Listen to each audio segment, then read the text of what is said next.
हरे कृष्णा दोस्तों, मैं हूं आपका आचार्य पंकज शास्त्री। आशा करता हूं आप सभी कुशल मंगल हैं। प्रिय दोस्तों, जैसे कि हम सभी जानते हैं कि धन त्रयोदशी का महापर्व शुक्रवार के दिन 10 नवंबर को आ रहा है। और धन त्रयोदशी अपने आप में धन का आवाहन करने के लिए ही है। दीपावली से पूर्व त्रयोदशी जो है, इसका संबंध 13 अंक के साथ है और ये अपने आप में ही एक बहुत खुशियों वाला दिन है। माँ लक्ष्मी की अपार कृपा होती है इस दिन, और शुक्रवार का दिन माँ भगवती पराम्बा माँ लक्ष्मी का ही दिन है। कार्तिक मास में कृष्ण पक्ष में धन त्रयोदशी का जो महत्व है, पहले उस चीज को आप समझ लीजिए।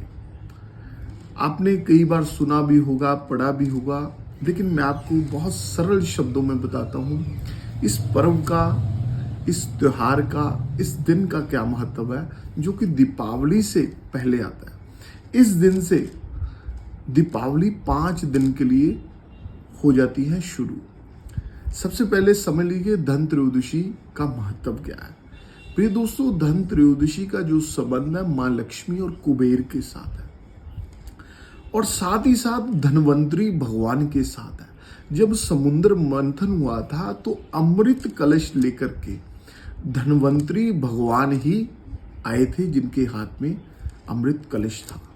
और ये अमृत कलश के साथ साथ लक्ष्मी का आवाहन हुआ, कुबेर भगवान की कृपा हमें सबको मिली। और दूसरा, आयुर्वेद के जो जनक हैं वो धन्वंतरी भगवान है, जो विष्णु भगवान के ही रूप हैं। और 13वां दिन त्रयोदशी का दिन 13 अंक के साथ इसका संबंध है। इस दिन आप कोई भी चीज खरीदते हैं, कौन सी चीज नहीं खरीदनी वो भी बताऊंगा, कौन सी चीज खरीदनी है उसके बारे में भी बताऊंगा। प्रिय दोस्तों, इस दिन आप नया बर्तन ले आइए। पीतल का बर्तन ले आ सकते हैं, अपनी सामर्थ्य अनुसार सोने अथवा चांदी का कोई गहना बनवा सकते हैं, कोई सिक्का ले सकते हैं, चांदी का, सोने का ले सकते हैं।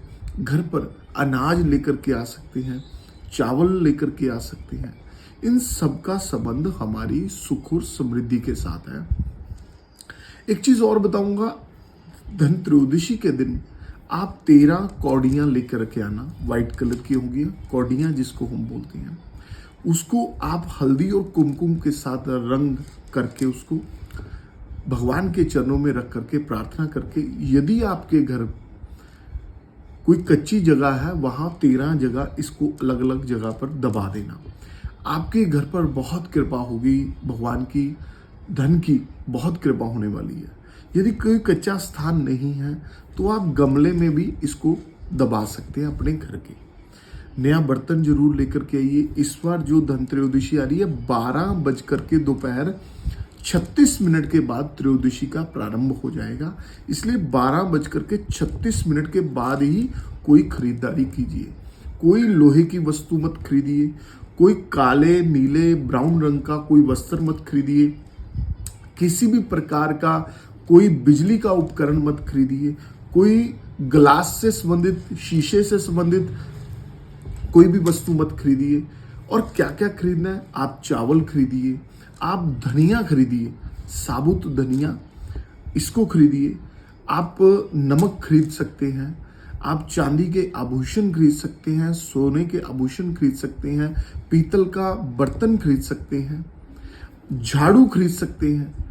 इन सब का जो संबंध है हमारी लक्ष्मी के साथ है, कुबेर भगवान के साथ है। घर पर आप विष्णु सहस्त्र नाम का पाठ करें, श्री सूक्त का पाठ करें, माँ लक्ष्मी के मंत्र का आप जप करें, आपके घर पर बहुत कृपा होगी।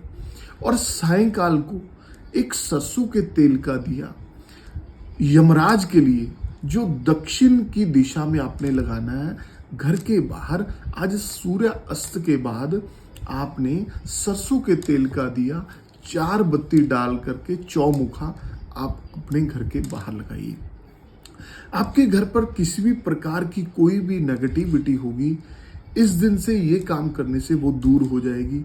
जो जो चीज़ें आप खरीद करके लाएंगे उससे घर पर आपके व्यापार में बहुत वृद्धि होगी।